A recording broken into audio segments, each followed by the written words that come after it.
Boa noite para todo mundo. Bom, para quem não me conhece, meu nome é Janaína de Magalhães, sou médica nuclear.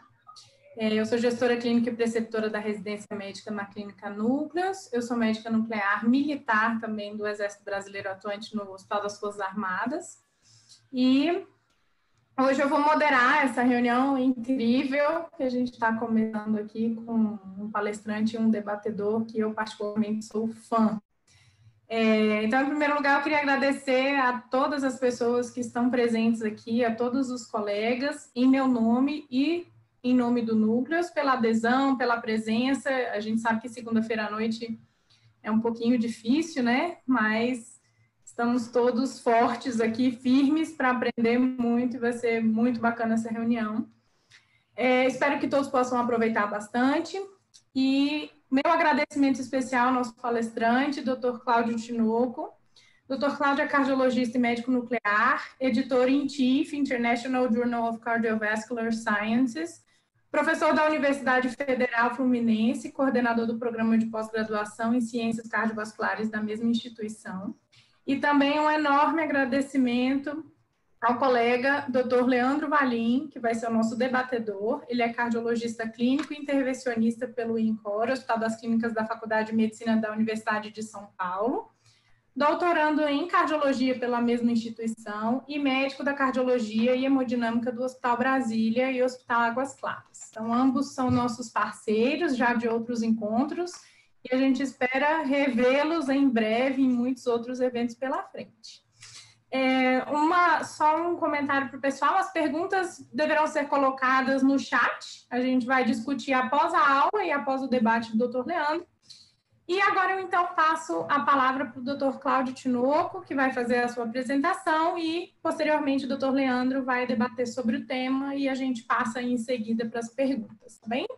Essa aula vai ficar gravada, então fiquem todos tranquilos. Quem não conseguiu entrar desde o começo vai ficar gravado e em poucos dias, possivelmente amanhã, já vai estar no YouTube do Núcleos.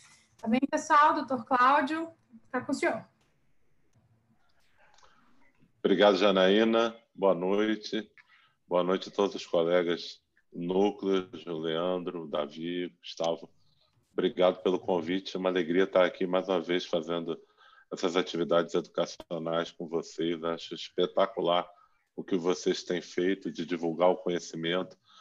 A gente vê que os colegas participam e a possibilidade de a gente fazer também ao vivo, né? De ter interatividade também. Peço que vocês coloquem as perguntas no chat, que aproveitem para a gente interagir, porque é mais importante do que mostrar os slides, a gente ter essa possibilidade de trocar a experiência. Acho que isso é uma das riquezas que a gente tem, né, no uso dessa tecnologia. Então, vou compartilhar aqui a minha tela para apresentar para vocês sobre a amiloidose. Vamos ver, só me dar um feedback se está aparecendo aí para vocês. Perfeito, doutor Cláudio. Beleza, então vamos lá. A gente vai abordar a amiloidose cardíaca, o fluxo diagnóstico, né? O objetivo dessa aula é a gente ter um foco maior no diagnóstico da condição, né? Mas se depois tiverem perguntas, a gente pode falar um pouco sobre tratamento também, mas a gente vai essencialmente focar no diagnóstico. Eu, como a Janaína já mencionou anteriormente, sou professor da Universidade Federal Fluminense e atuo em diversas atividades como docente, como pesquisador e também como médico, né, dos serviços do Hospital Vitória, do Hospital Procardíaco, além da própria universidade. Trabalho também com conflito de interesse, tenho feito atividades educacionais junto à Pfizer e à Alnylam. Aproveitar a oportunidade, como a Janaína já tinha mencionado, também atuo como editor do International Journal of Cardiovascular Science, é um dos periódicos da SBC, e a gente está com um site novo e entrou agora há poucos dias um número novo da revista, que é um número todo dedicado à doença de Chagas e às miocardiopatias, né? O endereço é esse que a gente mostrou para vocês. E assim, está muito interessante. O site está todo reformulado, você consegue ter acesso aos artigos de modo gratuito, consegue dividir, compartilhar com os colegas, mandando pelas mídias sociais, mandando por e-mail, conseguindo tirar dúvidas, interagir dentro das nossas diversas mídias do JCS com os autores e com os editores da revista. Aproveitem, porque acho que está bem, bem interessante mesmo. E a gente vai começar com um caso clínico, né? Eu gosto muito desse caso. Esse caso eu vi a primeira vez quando eu era aluno, né? Esse é um paciente que o meu irmão acompanhou durante muito tempo, esse paciente. E quando a gente viu pela primeira vez, a amiloidose era uma doença rara, até hoje ainda está dentro desse escopo das doenças raras, mas é uma doença rara que está deixando de ser rara. Toda semana eu vejo um caso, outro caso de amiloidose, às vezes vejo 2, 3. Estava comentando aqui antes da aula começar, os últimos 6 exames que a gente fez com cintilografia com pirofosfato, os 6 exames foram positivos.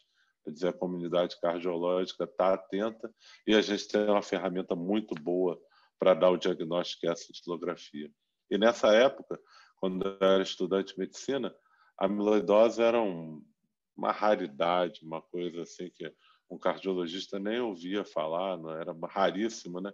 E esse paciente, além da raridade, né, a gente não tinha nada o que fazer na época. E hoje, pelo contrário, a gente tem muito o que fazer, né? São tratamentos que podem ser oferecidos para o paciente e que podem mudar a sua sobrevida, a história natural da doença, medicamentos que reduzem internações, medicamentos que reduzem a mortalidade. Então, houve realmente uma mudança aí completa no entendimento diagnóstico do tratamento da doença. E esse paciente, 75 anos, masculino, branco, ele foi internado no hospital e ele estava com uma insuficiência cardíaca congestiva descompensada. O paciente estava com insuficiência cardíaca classe funcional 4, não tinha fatores de risco significativo, não era hipertenso, não era dislipidêmico, não era diabético. E o primeiro achado do eletrocardiograma que chama atenção, e eu vou aqui enfatizar com vocês porque é importante esse eletrocardiograma na suspeição clínica, é um eletrocardiograma onde você tem não só uma baixa voltagem, mas principalmente uma baixa voltagem em desproporção à hipertrofia que o paciente tem, que é vista no ecocardiograma. Então, são dicas, as chamadas bandeiras vermelhas, né, os red flags, que tem que chamar a atenção para o cardiologista.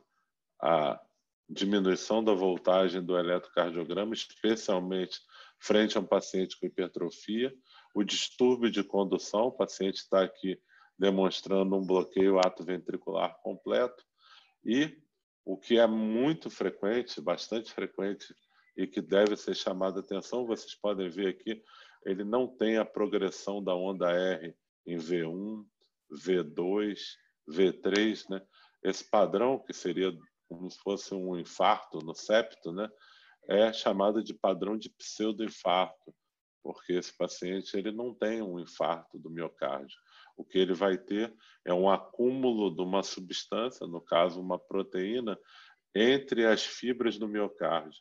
E isso faz com que haja uma inativação elétrica, uma dificuldade para o estímulo elétrico se conduzir, e que no eletrocardiograma é visto como um pseudoinfarto. Esse é o achado eletrocardiográfico hoje mais suspeito, né, que é mais comum no paciente com amiloidose do tipo wild type, né?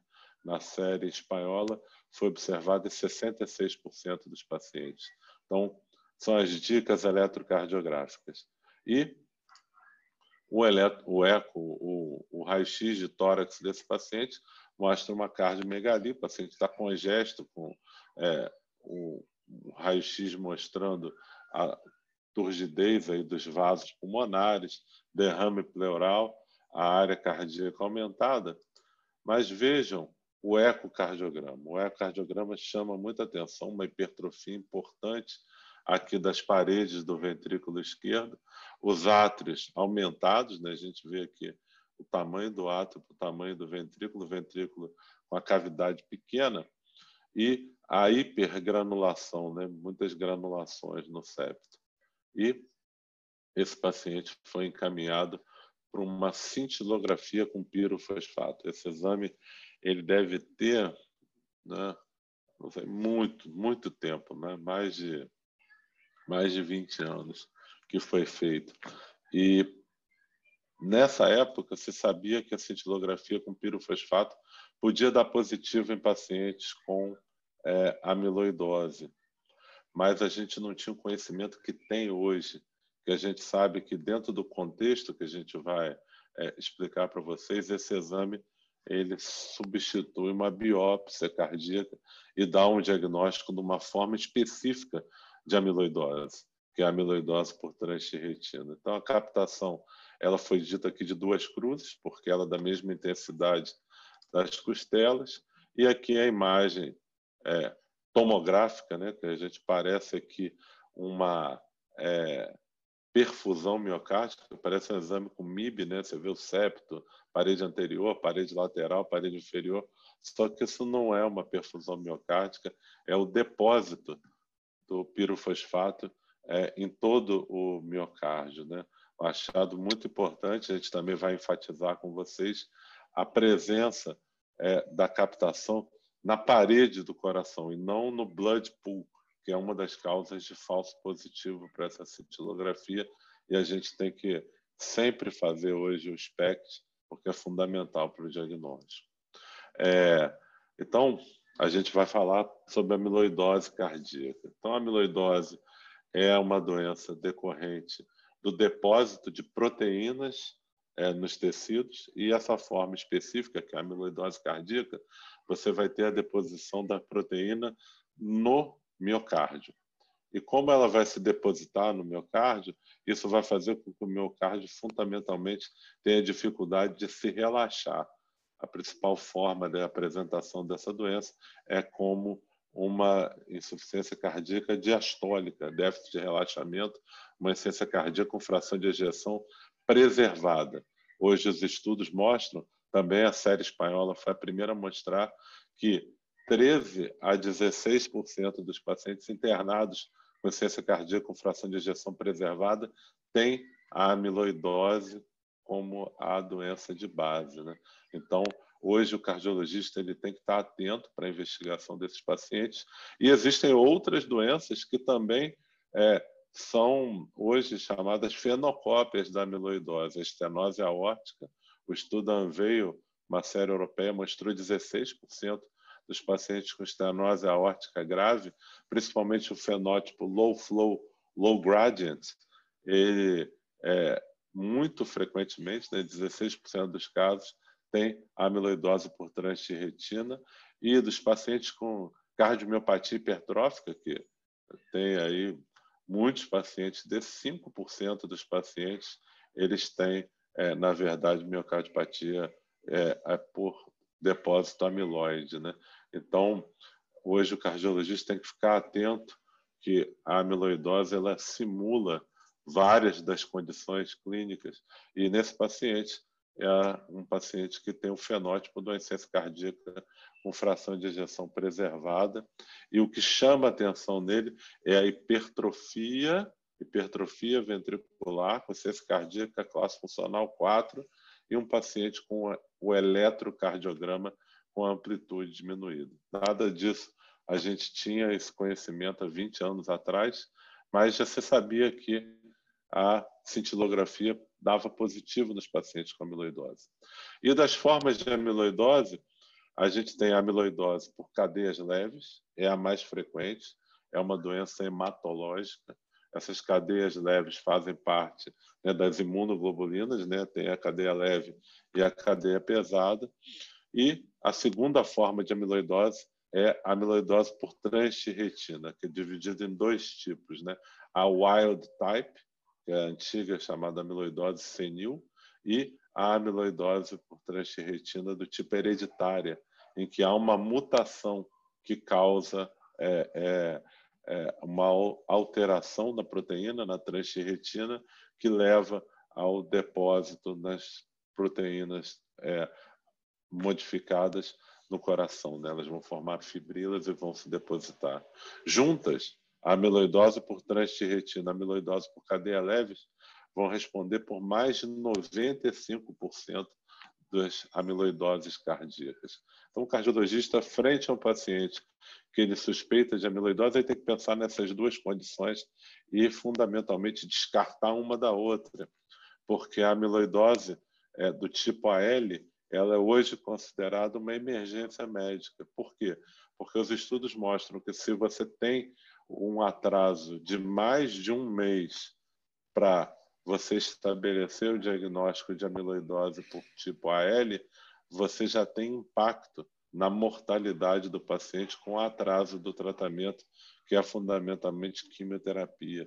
Então, é uma doença que o cardiologista tem que andar com o diagnóstico e encaminhar para o hematologista caso venha a ter a suspeição, porque o tratamento tem que ser instituído com rapidez.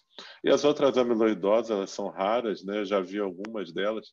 A amiloidose, eu tive num evento em São Paulo, os reumatologistas, eles viam muito a amiloidose no passado, porque as doenças inflamatórias crônicas, elas levam àquele depósito da amiloidose secundária, do tipo AA, né? Então, os pacientes que tinham artrite reumatoide, lúpus, doenças crônicas inflamatórias que não tinham tratamento anti-inflamatório específico, isso levava a uma amiloidose secundária. Hoje em dia, a reumatologia evoluiu muito e essas formas secundárias elas são muito menos frequentes, né? E outras, né, como as amiloidoses por apolipoproteína A, por cadeias pesadas de imunoglobulinas e pela geosolina, que é a amiloidose finlandesa. A gente tem aqui na UF, na Universidade Federal Fluminense, uma família de pacientes que tem essa forma de amiloidose, mas são formas muito raras, né? Então, a amiloidose por cadeias leves. Então, esse é o foco, a gente diferenciar, né? Cadeias leves da transtirretina. E como que é feita essa investigação? Está ao alcance do cardiologista e é fundamental para a gente fazer o diagnóstico diferencial. Investigação básica, né? Hemograma, a bioquímica, a coagulação, mas a pesquisa das proteínas, né? Porque essas cadeias leves elas vão estar em excesso na corrente circulatória ou, se elas não estão suficientemente detectáveis, né, na corrente circulatória, são detectadas também na urina. Então, os testes que o cardiologista, ele, habitualmente, o clínico, não está habituado a solicitar, são 3. Né? Então, hoje, são 3 exames que você tem que pedir. A pesquisa das cadeias leves livres no sangue, né? Se chama de Free Light, um dos testes comerciais que se solicita, e a eletroforese com imunofixação, né? Uma forma mais sensível de eletroforese do que aquela eletroforese antiga que a gente fazia, né? É uma eletroforese mais sensível que usa os anticorpos, né? Fazem imunofixação no sangue e na urina. Então, a tríade de exames que vão ser solicitados é eletroforese com imunofixação no sangue, na urina e a pesquisa de cadeias leves livres. Com isso, a gente vai ter a investigação básica, né? E a gente vai ver depois o sequenciamento dessa investigação. A amiloidose por transtirretina, a investigação vai ser feita da seguinte maneira. Descartar a presença da gamopatia monoclonal.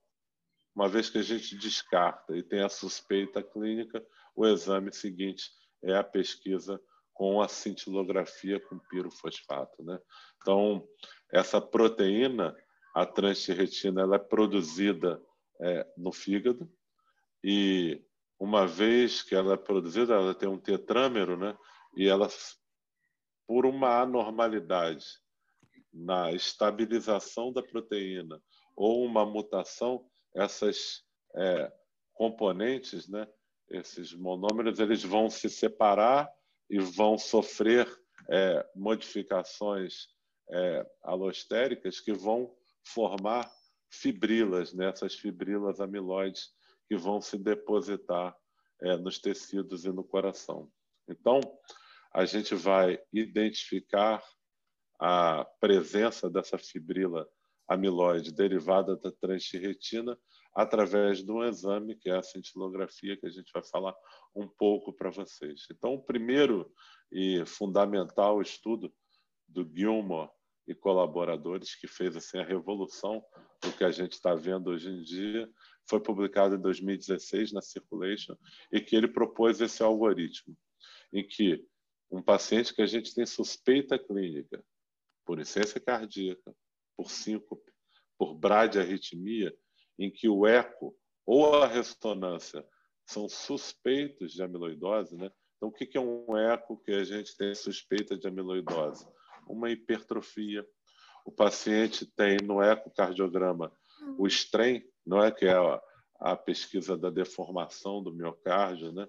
Ele vai estar alterado, mas poupando a ponta, né? Que se chama apical sparing. É muito sugestivo na avaliação do strain e na ressonância magnética, aquela impregnação do gadolínio em forma subendocárdica ou até na forma transmural. Então, a presença do aumento do espaço, né, do volume extracelular na ressonância é muito sugestiva para esse tipo de doença que é a amiloidose. Então, na presença de qualquer dessas coisas, deve ser deflagrada a investigação, e Gilmore e colaboradores colocaram aqui para a gente a investigação com a pesquisa da gamopatia monoclonal, como a gente já falou, a eletroforese com imunofixação no sangue, na urina e cadeia leve, e a pesquisa com a cintilografia com pirofosfato, que é o radiotraçador que a gente tem no Brasil. Então, na ausência da gamopatia e tendo uma captação grau 2 ou 3, esses autores cunharam isso que é muito importante. Você não precisa biopsiar nem o coração, nem outro órgão. É um diagnóstico que substitui a biópsia, ou seja, você dá o diagnóstico não invasivo da amiloidose cardíaca por transtirretina. Se você tiver outras combinações, que a gente vai falar aqui durante a investigação, pode ser que seja necessário que você venha a ter que confirmar a amiloidose no tecido, né, através da pesquisa com imunohistoquímica ou as outras formas de espectrometria de massa, né? Então, a gente vai comentar isso mais para frente. Então, quais são os radiotraçadores que a gente utiliza para fazer o diagnóstico? Tem alguns que tem fora do Brasil, que é o DPD ou HMDP, mas o que a gente tem hoje no Brasil, eu já sei que o núcleo está fazendo, a Janaína já falou que eles conseguiram, né? Houve realmente uma escassez grande, ainda há, mas a gente está conseguindo vencer isso, né? A gente aqui no Rio de Janeiro conseguiu já fazer a pesquisa de amiloidose com o pirofosfato, e os últimos 6 exames que a gente fez, os 6 foram positivos, né?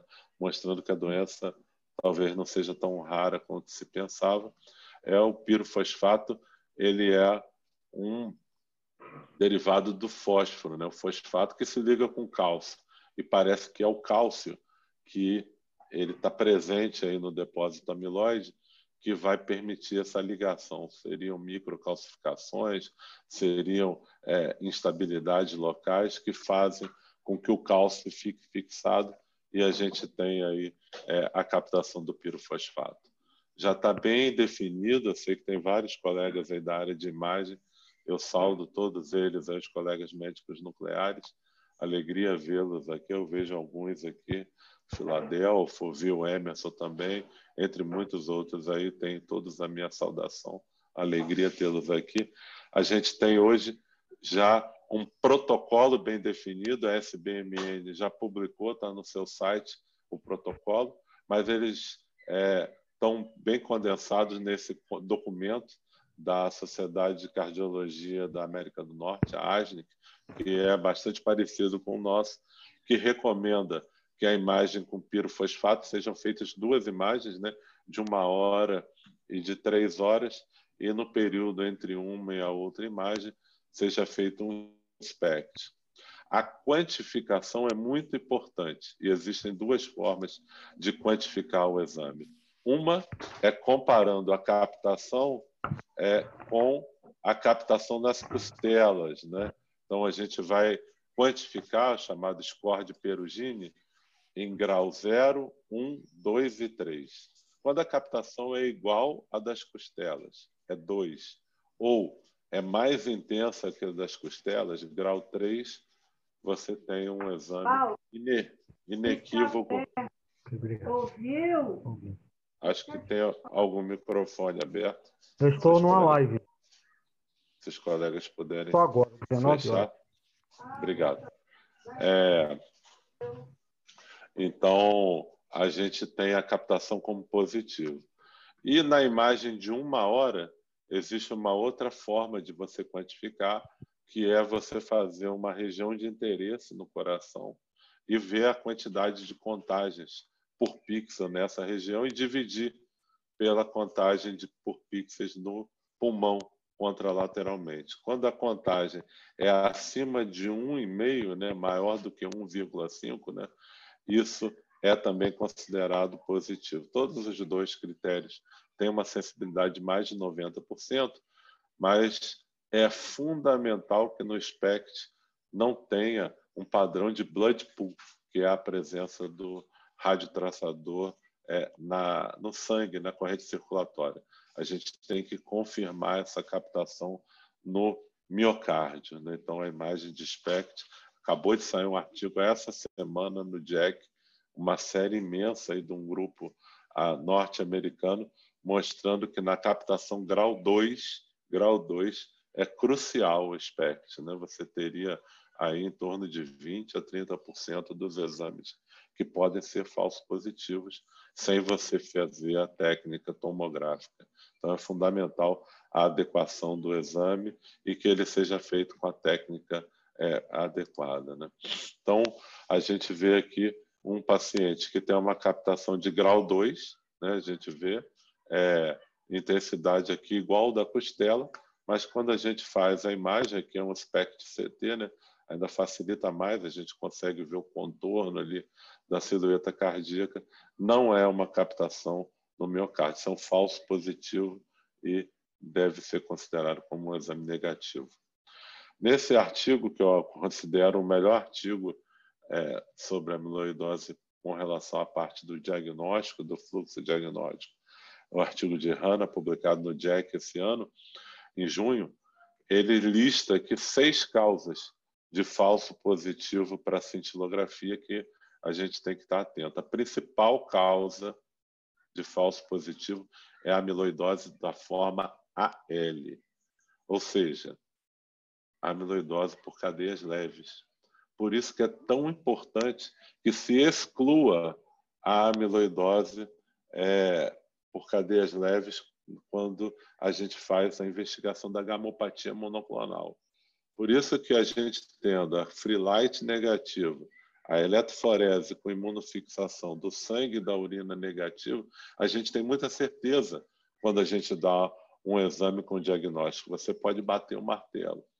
Mas é muito frequente do paciente não estar com esses exames ainda prontos e vir para nós. Então, o que a gente relata no laudo é que o exame está anormal, mas é necessário a integração com os exames de avaliação da gamopatia monoclonal para a conclusão diagnóstica definitiva. É muito importante colocar essa ressalva no laudo da cintilografia, porque ajuda e reforça a importância da investigação dentro do fluxo diagnóstico. A segunda causa aqui de falso positivo, a gente já falou bastante, é a imagem não ser uma captação no miocárdio, ser blood pool, a gente vence isso facilmente com a imagem SPECT. Fraturas, né? Então, isso aumenta a captação de uma fratura quando ela coincide com a imagem cardíaca. Então, a gente também vence isso com o SPECT. O infarto do miocárdio. Então, lembrar que a cintilografia com pirofosfato foi introduzida na cardiologia com uma chamada imagem hotspot, né?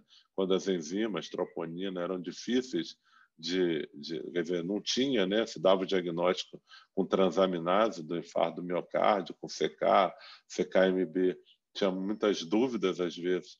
A gente fazia esse exame, e às vezes a gente ainda faz esse exame nos casos de que o diagnóstico de infarto ele é duvidoso e mostra a captação, então é importante descartar na história clínica. A cardiotoxicidade por hidroxicloroquina, não no contexto que vem sendo usado, às vezes a cloroquina, associada a tratamento da COVID, né? Mas no paciente que é usuário crônico para doença reumatológica, você pode ter captação. E, finalmente, aquelas formas raras que a gente falou lá para vocês no começo, gelsolina, amiloidose do tipo primária, né? Primária não, é secundária por doença inflamatória crônica. Aqui, para ilustrar para vocês do próprio artigo do Jack, os valores aí das cadeias livres, né? O ensaio da Freelight, tem o ensaio da Siemens, mas aqui mais importante do que falar para vocês das cadeias e dos valores, que isso é fácil, é falar para vocês do paciente com insuficiência renal. Então, o paciente com insuficiência renal, ele vai ter um aumento das cadeias leves circulantes. Então, é importante. O paciente tem a cadeia leve aumentada, livre. Então, já é uma amiloidose do tipo por cadeias leves. Não necessariamente se ele tiver insuficiência renal. Então, é importante você pedir a creatinina, fazer o cálculo do clearance, né, pelas várias fórmulas aí, MDRD, pelo CKDEP, pelo Cockcroft-Gault, e ver se ele tem disfunção renal. Se ele tiver disfunção renal, você tem que aplicar um limiar mais alto.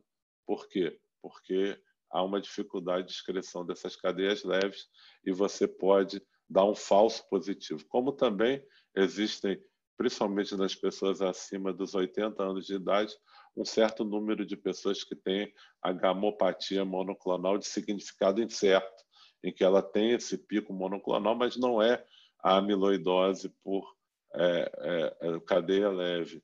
Então, é necessário que o hematologista trabalhe junto com o cardiologista para o diagnóstico correto se a pessoa tem ou não amiloidose na forma L. Então, lembrando aqui, né, nesse guia para o uso dos testes hematológicos junto da cintilografia cardíaca com pirofosfato, que quando a primeira linha, que é o mais fácil, a cadeia leve livre está normal, a eletroforese do sangue e da urina está negativa e a cintilografia com pirofosfato está positiva num paciente com suspeita clínica, ecocardiografia da ressonância, está checado. O diagnóstico de amiloidose por transfer de retina está feito. Mas se você tiver presença de cadeias monoclonais aqui livres, né, ou pico monoclonal, vai ser necessário fazer uma biópsia, é necessário a avaliação do tecido.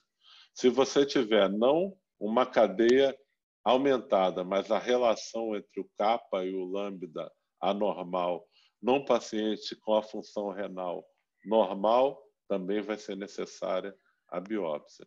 Mas se você tem insuficiência renal e tem essa relação aí alterada, você vai correlacionar clinicamente e pode ser um falso positivo para gamopatia monoclonal e você vai seguir aí com a investigação, com a cintilografia e com posteriormente o seu diagnóstico. Então esse aqui é mais uma vez aquele algoritmo do grupo lá da Espanha, do Hospital Porta de Ferro, e mostra aqui para a gente a associação do estudo hematológico que descartou a presença de amiloidose do tipo AL com uma cintilografia positiva, né? Com a cintilografia positiva, então A é positivo, o A negativo, né? Com B positivo, você tem o diagnóstico de amiloidose por transfer de retina. O passo seguinte é você avaliar a forma, se é a forma wild type ou a forma hereditária, né? A gente vai mostrar isso para vocês dentro desse algoritmo. Então, eu vou colocar um paciente dentro do algoritmo mais moderno, que eu acho que é o algoritmo aí do grupo de HANA, publicado agora no JAC no meio do ano. Então, vamos no passo a passo, né? Esse algoritmo ele vai pela suspeita clínica, achados do eco, achados da ressonância, investigação da gamopatia monoclonal e depois o passo com a cintilografia. Então, vamos lá. Vamos mostrar aqui um caso clínico para ilustrar. Um paciente de 73 anos, que tem insuficiência cardíaca e que tem fração de ejeção reduzida e síncope. E o ecocardiograma mostrando uma hipertrofia do VE com padrão do apical sparing. Então, você está com uma suspeita clínica forte. Aqui a gente vê o ecocardiograma, eles chamam de cereja do bolo, né, porque o meio fica vermelho, né, como se fosse a cereja em cima de um sundae, né? E isso mostra que a contratilidade está alterada nas paredes, mas preservada na ponta, né? Ecocardiograma com apical sparing mostrando hipertrofia. E você tem o primeiro passo do algoritmo. Então, suspeita clínica, insuficiência cardíaca com eco típico. Esse paciente, então, foi encaminhado para a investigação da gamopatia monoclonal. É feita a cadeia kappa e lambda livres no sangue, normais. Eletroforese de proteínas com imunofixação, normal no soro e na urina. É afastada a gamopatia monoclonal. Então, a gente passa para o passo seguinte. Ele não tem gamopatia monoclonal, a gente vai fazer uma cintilografia. Então, a cintilografia desse paciente, a gente tem uma captação com uma intensidade maior do que a dos arcos costais. É feito o SPECT, a gente vê que a captação é na parede do miocárdio e a imagem de 1 hora mostrou uma captação acima de 1,5 quando comparada com o lado contralateral. Então, a gente tem os critérios aí de positividade da cintilografia bem marcados. Está confirmado o diagnóstico de amiloidose por tranche de retina sem precisar de biópsia nesse paciente, né? Então, a gente fecha aqui toda a investigação. O passo seguinte é saber se é a forma familiar, hereditária, ou se é a forma wild type, né? E é feito o sequenciamento genético desse paciente. Hoje tem várias opções de fazer esse sequenciamento genético. Foi negativo para as mutações e o paciente tem a forma wild type, né? Então, a gente vê aqui o final do fluxograma de investigação. Então, aqui mais um caso clínico para a gente reforçar, paciente de 66 anos, do sexo masculino, com insuficiência cardíaca, o eco típico de hipertrofia do VE, mas ele pesquisou a cadeia monoclonal que foi negativa. Então, como é que pode? O paciente ele tem hipertrofia, está com a cadeia monoclonal, então, feita a cintilografia, encontrou essa captação, 3 cruzes, né? Muito mais intensa. Então, amiloidose por tranche de retina, igual ao caso anterior. Só que nesse paciente, ele fez a eletroforese errada, fez aquela eletroforese antiga, quando ele solicitou, esqueceu de pedir a imunofixação. E também não fez a cadeia leve livre. Quando é feita corretamente, você vê que os valores estão todos alterados, né? Cadeia kappa aumentada, 2,8, a lambda muito aumentada, 41, valor normal 2,6, e a relação kappa-lambda alterada. Na verdade, esse paciente tem amiloidose do tipo AL, e como foi feita a investigação da doença hematológica, estava sendo levado a um diagnóstico errôneo de amiloidose do tipo AL, a tentar, amiloidose por tranche de retina, a tentar que os tratamentos são completamente diferentes. Enquanto o tratamento é quimioterapia, uma doença hematológica, no outro é uma doença que está dentro do escopo do cardiologista de tratar. Existem hoje medicamentos que diminuem a mortalidade do paciente, reduz as internações. Esse é o meu último slide, está aqui o meu e-mail, para se vocês quiserem depois mandar um e-mail pedindo algum desses artigos que a gente apresentou, e estou aberto aí aos comentários do colega Leandro e também às dúvidas. Muito obrigado. Obrigada, doutor Cláudio. Excelente, como sempre, brilhante a sua aula e muito prática. Eu comentava há pouco com um colega aqui, muito prática, o que é muito bom para todos nós, né? A gente saber o que fazer mesmo na nossa rotina. Eu passo, então, a palavra para o doutor Leandro, que vai debater sobre o assunto, falar um pouco da prática dele. Fique à vontade, Leandro, está com você. Boa noite, obrigado, Janaína. Antes de mais nada, parabéns para o doutor Tinoco, que realmente é sempre um prazer enorme para poder assistir uma aula dele, aprender. A gente sempre aprende muito com as suas aulas. E, enfim, então é um prazer estar aqui. Obrigado pelo convite. Bom, na verdade, falar depois do professor Tinoco é bem complexo, né? Mas, enfim, ele esgota o assunto, assim, dentro do que é possível nesse tempo aqui, ele faz o que é de melhor. Uma coisa que eu só gostaria, na verdade, de reforçar algumas coisas. Como ele disse bem, a amiloidose cardíaca está deixando de ser rara, né? Isso aí, tenho certeza que ele compartilha essa ideia comigo, não é porque está se tornando mais frequente, está se tornando mais diagnosticado. Ele deu alguns exemplos que ele deu agora há pouquinho, a um paciente de 60 e poucos anos com uma hipertrofia ventricular, enfim, sem uma etiologia aparente. Há muito pouco tempo não seria investigado, você trataria clinicamente e tocaria o barco dessa maneira. E agora não, já foi lá, fez a imunofixação, fez a eletroforese, enfim, fez o free light, aí vai para a cintilografia com pirofosfato. Então, a gente tem visto que realmente ela, como ele bem disse, é uma patologia, uma doença, uma condição que é muito menos rara do que se imaginava anteriormente. Das pacientes com fração de ejeção preservada e CFEP, 13 a 14% dos pacientes de todas as CFEPs têm amiloidose cardíaca, né? Dos pacientes submetidos à troca valvar aórtica, por estenose aórtica, de 9 a 12% tem amiloidose cardíaca. Os pacientes submetidos a TAV, implante transcutâneo de válvula aórtica percutâneo, né? 16% tem. Então, assim, não é um número irrisório. Então, realmente, a gente, nos livros, certamente, daqui a pouco está se mudando isso aí, que não é uma doença rara. Era uma doença absurdamente subdiagnosticada e agora a gente está tendo cada vez mais recursos, mais condição de avaliar isso. A gente fica feliz de saber. A gente tem alguns casos que a gente, por exemplo, aqui em Brasília, enquanto estava em São Paulo, tinha um acesso um pouco melhor, mas em Brasília, até há pouco tempo, a gente não tinha uma opção de pirofosfato aqui.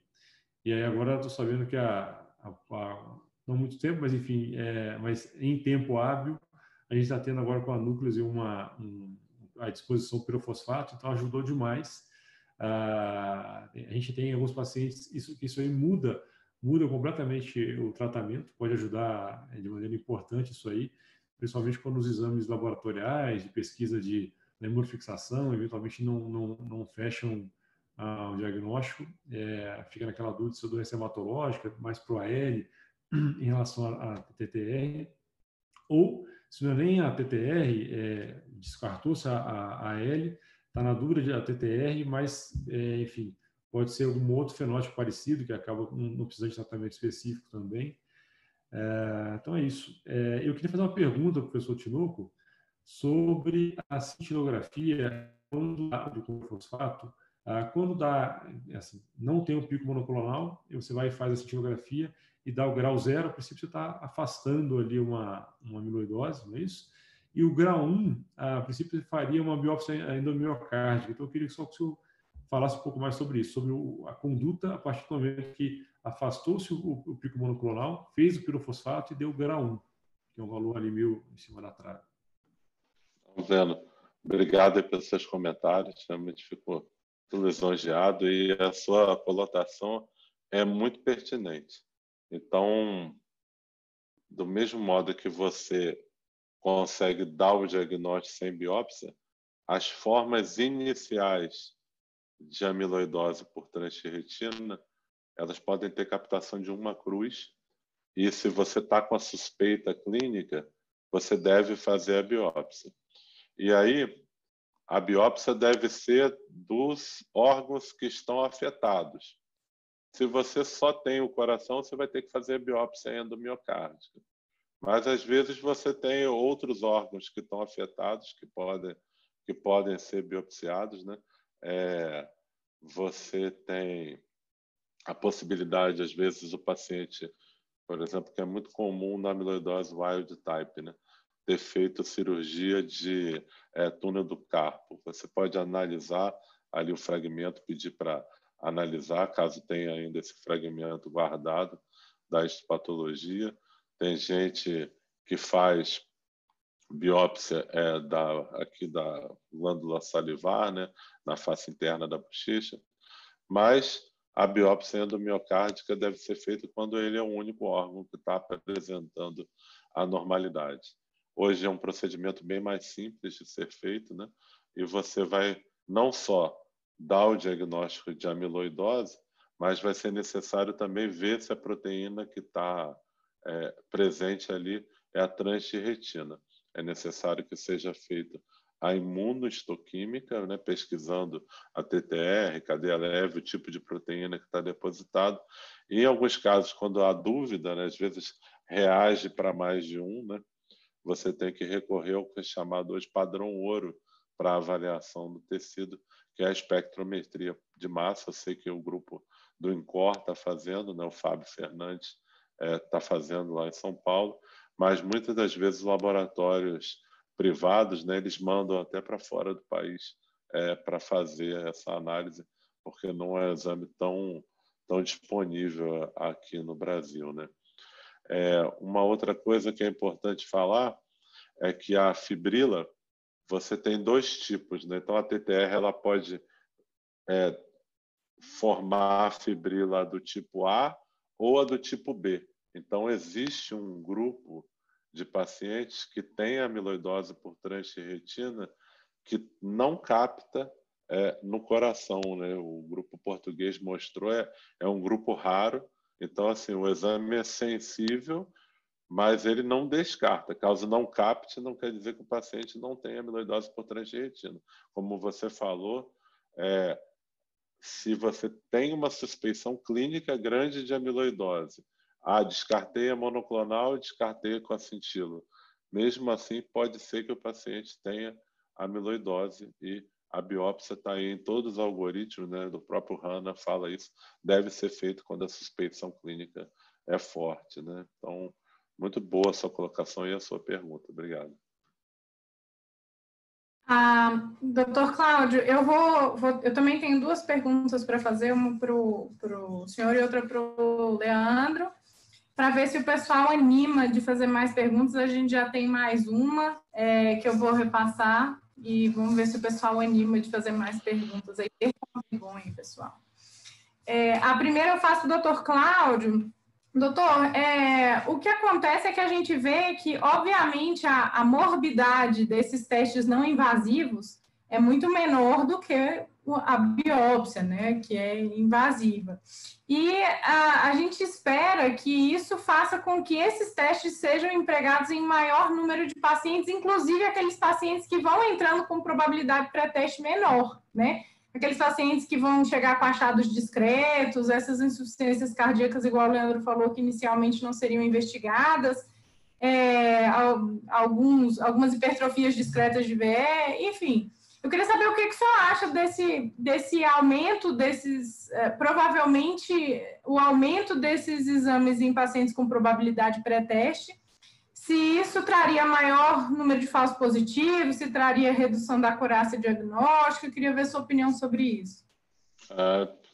Foi muito boa a sua pergunta, excelente. Esse foi, inclusive, o tema até de uma apresentação da atual presidente da ASNIC, né, a doutora Charmila Dorbala. Ela teve aqui no Brasil, que não é para sair pedindo pesquisa com cintilografia com pirofosfato para todos os pacientes, né? Então, você tem aquele rito que tem que ser feito. Eu tenho paciente de ciência cardíaca com fração de ejeção normal, vou pedir. Não, o paciente ele tem que ter a ciência cardíaca com fração de ejeção normal e tem que ter alguma suspeita ecocardiográfica, tem que ter uma hipertrofia, tem que ter o apical sparing, tem que ter na ressonância o padrão de realce tardio, né? Senão você vai ter uma população com muito baixa probabilidade pré-teste, como você falou, e que você vai aplicar um exame e daqui a pouco você vai estar tendo falso positivo. Então, eles viram isso lá nos Estados Unidos, né? E realmente eles estão tendo, assim, eu vi essa publicação do Jack, eles fizeram em um ano, mais de 200 exames em um serviço pesquisando amiloidose. Quer dizer, hoje é um exame que está assim, sendo muito frequente, né? Você imaginar aí 50 semanas no ano, né? Eles estão fazendo mais de 4 casos por semana. Aqui a gente tem feito 1 a 2 casos, às vezes, por semana, né? Mas está se tornando muito mais frequente, como o Leandro falou, não é que a doença está mais frequente, é que há agora ferramentas que permitem o diagnóstico não invasivo, há uma mobilização, porque há um tratamento que você consegue diminuir a mortalidade, diminui 30% a mortalidade, e que isso está na mão do cardiologista e que ele consegue agora encaixar o paciente nessa investigação. Então, aumentou a consciência que a doença está presente. E a gente tem uma responsabilidade muito grande, né, de, como médico nuclear, levar a informação correta, qual o grupo de pacientes que deve se beneficiar, que deve fazer. Então, são os pacientes que têm as red flags, né? Então, pacientes que têm uma hipertrofia ventricular que você não consegue explicar, tem uma estenose aórtica low flow, low gradient, você tem um paciente, isso é bastante interessante, né? Que tem aqueles outros comemorativos ortopédicos, né? Ruptura espontânea de bíceps, estenose, síndrome do túnel do carpo bilateral, estenose da coluna, né? Do canal lombar, né? Isso são dicas, né? Principalmente da forma wild type. E pessoas que têm amiloidose, casos de amiloidose na família, polineuropatia presente na família também aumentam a probabilidade. Hoje, assim, uma discussão multidisciplinar e que o médico nuclear, cada vez mais, ele está presente. A gente tem visto assim, muitos casos, e geralmente é isso que você falou, o paciente fica anos com aquela doença, o Leandro comentou isso também, né? E que antes era não investigado, não visto. Um paciente que tem insuficiência cardíaca, fração de ejeção preservada e que tem a hipertrofia. Só que hoje você já tem um outro conhecimento, uma outra investigação, e às vezes o paciente vai no outro médico, acompanhado anos. Já vi alguns casos assim, com um médico, aí vai para um outro médico, com uma consulta, o cara dá o diagnóstico. Aí o outro médico fica arrasado, né, que não pensou naquilo e tal. E realmente a gente tem que aumentar, né, difundir esse conhecimento com a comunidade cardiológica, porque está mudando rapidamente esse conceito.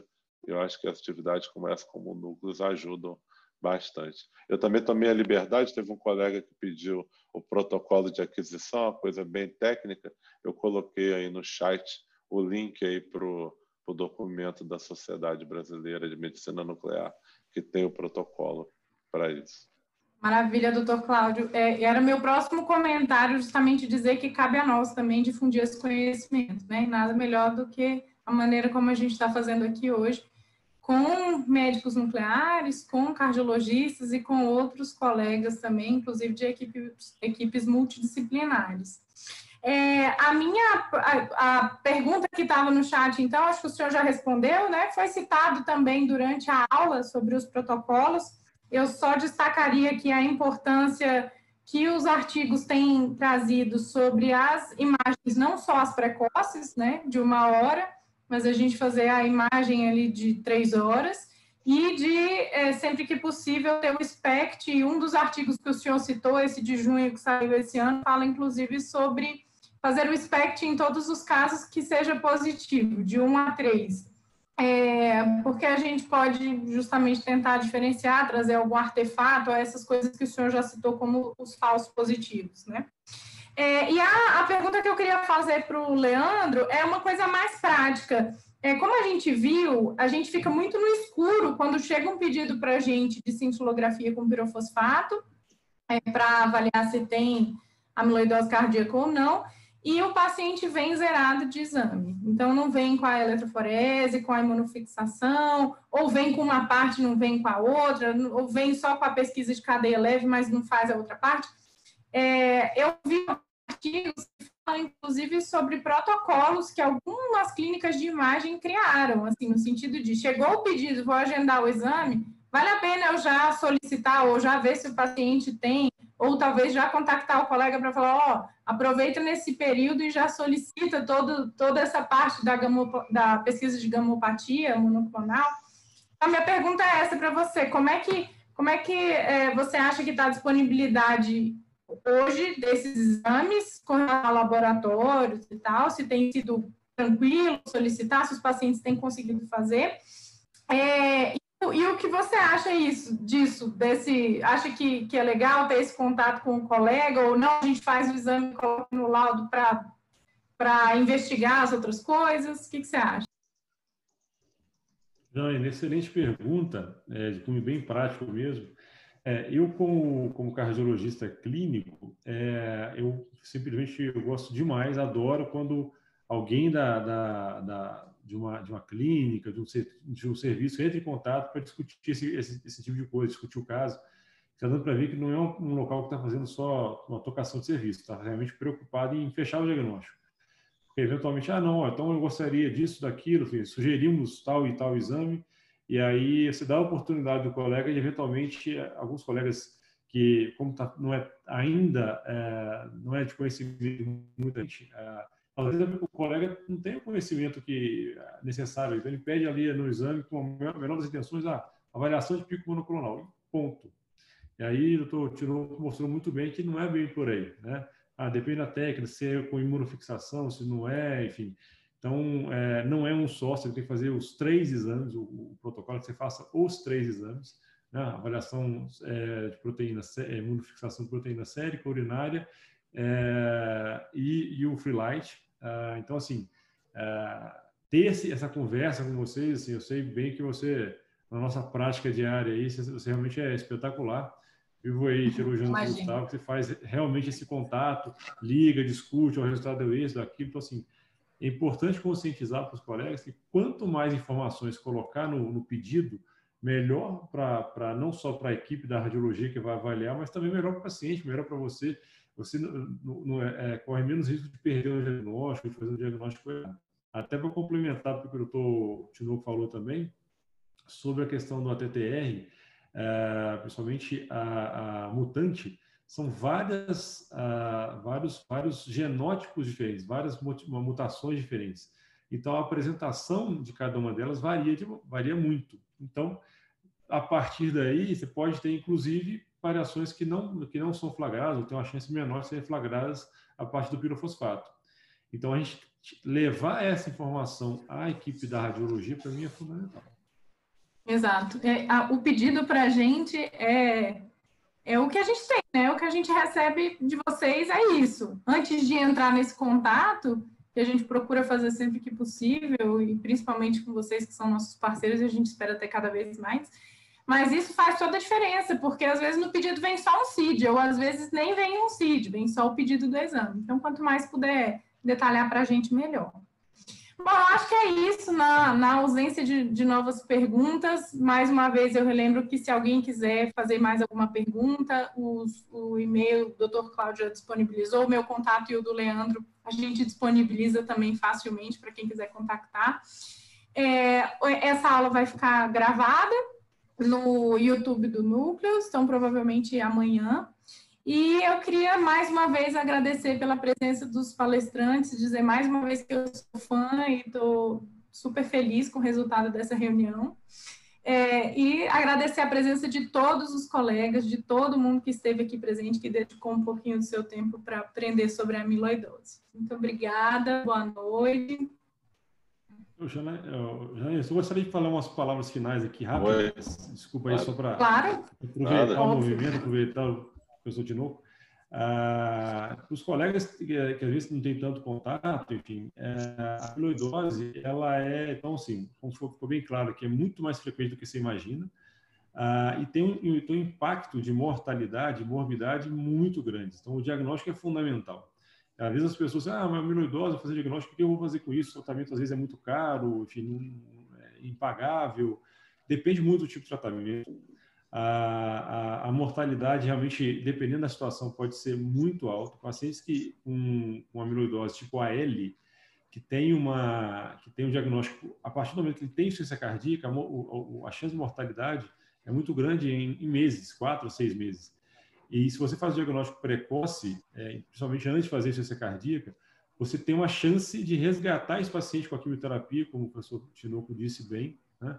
Pacientes mais jovens, às vezes pacientes na forma mutante, pode pegar paciente a partir dos 30 anos. Você fazendo um transplante cardíaco, ou cardíaco combinado com hepático, ou dependendo do momento hepático, você está salvando a vida dos pacientes, está aumentando a sobrevida de maneira realmente bastante interessante. Então, assim, pensem, quando os colegas clínicos aí, pensem em amiloidose cardíaca, viu hipertrofia, não tem uma etiologia específica daquela hipertrofia, daquela insuficiência cardíaca que faz uma injeção preservada, paciente com estenose aórtica grave, pensem nisso aí, discutam com colegas que têm mais experiência, aproveite esses momentos. O professor Tinoco, ele tem feito vários eventos associados à SPC, enfim, e outras entidades para divulgar isso aí, que está fazendo um trabalho fantástico. Então é isso, assim, só para bater o martelo nisso aí, para não ficar a impressão de uma coisa muito complicada, não entendi direito esse wild type, enfim, esse tanto de informações mais complexas, de exame e tudo mais. A gente tem que, não pense simples, vamos suspeitar de amiloidose, a partir daí a gente vai atrás de informação, discussão com os colegas, de saber os primeiros exames serem pedidos. Então é isso. Obrigado a vocês pelo convite, parabéns por ajudarem a divulgar essa patologia cada vez mais evidente em nosso meio aí, fazendo a diferença na vida das pessoas. Obrigado.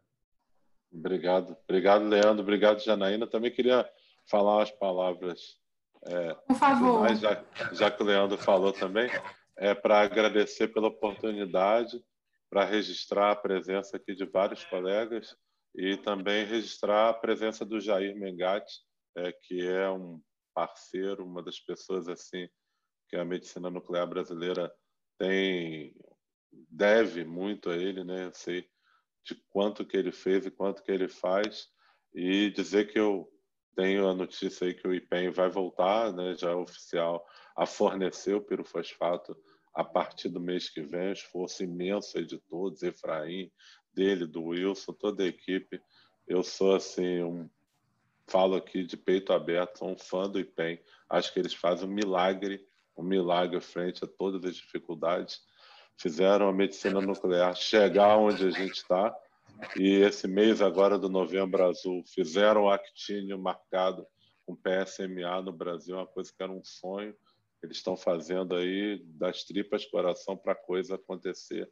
Então eu aproveito para mandar um abraço para todos os colegas do IPEM e divulgar aqui que ele colocou, né, que vai começar amanhã a conferência de PET da agência de teranóstico, totalmente gratuito, é só entrar no site da agência. São 3 dias aí com palestras de excelente qualidade e que a gente deve prestigiar, vão aprender muito. Obrigado, Janaína, obrigado, Gustavo, Marcelo, doutor Enio, todos queridos aí, amigos de Brasília, obrigado pela oportunidade. Obrigado mais uma vez a vocês todos, doutor Cláudio, venha a Brasília assim que puder. Gente, muito obrigada, boa noite. Boa noite. Tchau, Leandro. Tchau, todos. Obrigado, tchau. Obrigado, professor.